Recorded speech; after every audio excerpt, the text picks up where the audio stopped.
سے اچھے قصے سننے کے لیے ہمارے چینل کو سبسکرائب کریں۔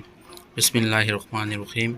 حضرت زید بن سونہ رضی اللہ عنہ کے اسلام لانے کا قصہ۔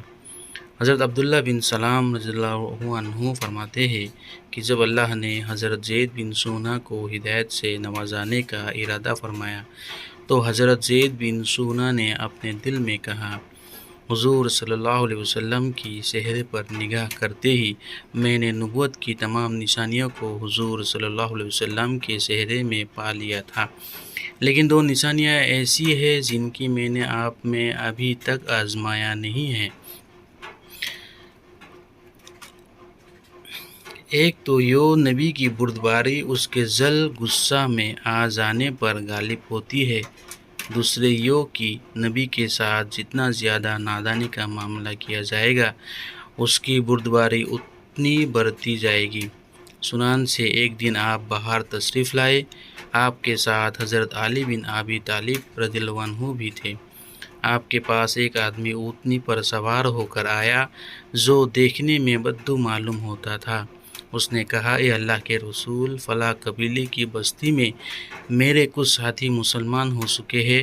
میں نے ان سے کہا تھا کہ اگر وہ اسلام قبول کر لیں گے تو ان پر روزی پھیلا دی جائے گی، لیکن اب وہاں اکال آ گیا ہے اور ورثہ بالکل نہیں ہو رہی ہے۔ اے اللہ کے رسول، مجھے اس بات کا خطرہ ہے کہ جیسے وہ لالچ میں آ کر اسلام میں داخل ہوئے اسی طرح لالچ میں آ کر کہیں وہ اسلام سے نکل نہ جائے۔ اگر آپ مناسب سمجھے تو ان کی مدد کرنے کے لیے کچھ بھیج دے۔ آپ کے پہلو میں جو آدمی تھا، آپ نے ان کی اور دیکھا، میرا خیال یہ ہے کہ وہ حضرت علی تھے۔ تو اس آدمی نے کہا، اے اللہ کے رسول صلی اللہ علیہ وسلم، اس مال میں سے کچھ نہیں بچا۔ حضرت زید بن سونہ فرماتے ہیں کہ میں نے آپ کے قریب جا کر کہا، اے محمد، اگر آپ چاہیں تو میں پیسے آپ کو ابھی دے دیتا ہوں اور اس کے بدلے میں آپ فلاں قبیلے کے باغ کی اتنی کھجوریں مجھے فلاں وقت تک دے دیں۔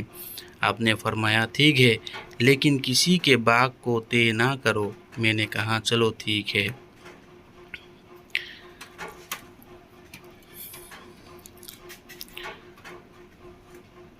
چنانچہ آپ نے مجھ سے سودا کر لیا۔ میں نے اپنی کمر سے ہمیانی کھولی اور ان کھجوروں کے بدلے میں آپ کو 80 مثقال سونا دے دیا۔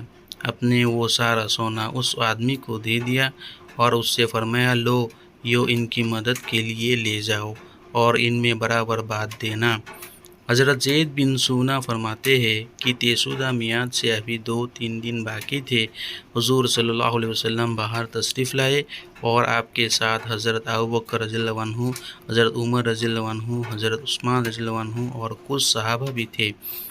جب آپ جنازہ کی نماز پڑھا چکے اور ایک دیوار کے قریب بیٹھنے کے لیے تشریف لے گئے تو میں نے آگے بڑھ کر آپ کا گریبان پکڑ لیا اور غصے والے چہرے سے میں نے آپ کی اور دیکھا اور میں نے آپ سے کہا، او محمد، آپ میرا حق کیوں نہیں ادا کرتے ہیں؟ اللہ کی قسم، تم عبد المطلب کی اولاد نے تال متول کرنا ہی سیکھا ہے اور آپ ساتھ رہ کر ہی یہی نظر آیا ہے۔ اتنے میں میری نظر حضرت عمر پر پڑی۔ غصے کے مارے ان کی دونوں آنکھیں گول آسمان کی طرح گھوم رہی تھی۔ انہوں نے مجھے گھوم کر دیکھا اور کہا، اے اللہ کے دشمن، تو اللہ کے رسول کو وہ باتیں کہہ رہا ہے جو میں سن رہا ہوں اور ان کے ساتھ وہ سلوک کر رہا ہے جو میں دیکھ رہا ہوں۔ اگر آپ کی مجلس کے آداب کا دھیان نہ ہوتا تو ابھی اپنی تلوار سے تیری گردن اڑا دیتا۔ حضور صلی اللہ علیہ وسلم مجھے بڑے سکون اور اطمینان سے دیکھ رہے تھے۔ آپ نے فرمایا، اے عمر، مجھے اور اسے جلدی کسی اور چیز کی ضرورت تھی۔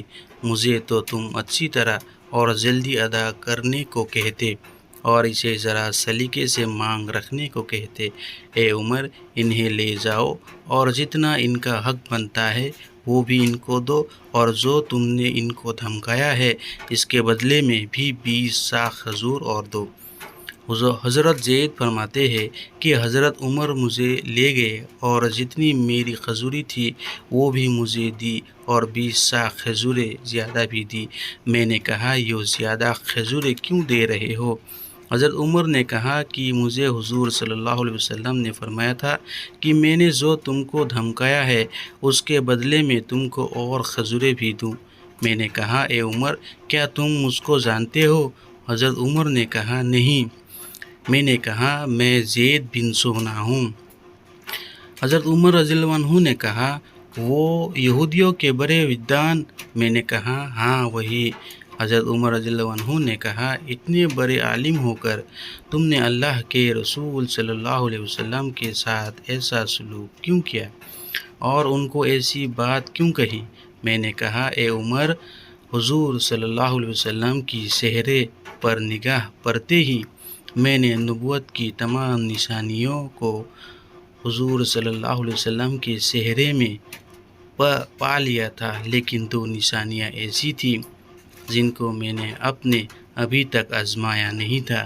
ایک یہ کہ نبی کی بردباری اور اس کے ذل غصہ میں آ جانے پر غالب ہوتی ہے، دوسری یہ کہ نبی کے ساتھ جتنا نادانی کا معاملہ کیا جائے گا اس کی بردباری اتنی بڑھتی جائے گی۔ اور اب میں نے دونوں باتوں کو آزما لیا ہے۔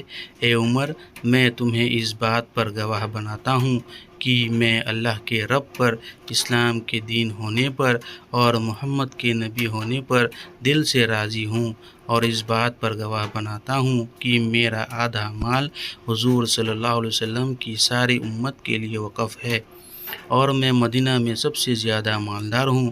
حضرت عمر رضی اللہ عنہ نے فرمایا ساری امت کے بجائے کچھ امت کہو، کیونکہ تم ساری امت کو دینے کی گنجائش نہیں رکھتے ہو۔ میں نے کہا اچھا کچھ امت کے لیے وقف ہے۔ وہاں سے حضرت عمر اور حضرت زید حضور صلی اللہ علیہ وسلم کی خدمت کے لیے واپس گئے، اور حضرت زید نے پہنچتے ہی کہا اشہد ان لا الہ الا اللہ واشہد ان محمدًا عبدہ ورسولہ، اور حضور صلی اللہ علیہ وسلم پر ایمان لے آئے اور آپ کی تصدیق کی، آپ کے ہاتھ پر بیعت کی، حضور صلی اللہ علیہ وسلم کے ساتھ بہت سے غزووں میں شریک رہے اور غزوہ تبوک سے واپس آتے ہوئے نہیں بلکہ آگے بڑھتے ہوئے انہوں نے وفات پائی۔ اللہ حضرت زید پر اپنی رحمت نازل فرمائے۔ دوستو قصہ پسند آیا ہو تو لائک کرنا اور چینل کو سبسکرائب کرنا نہ بھولیں۔ السلام علیکم۔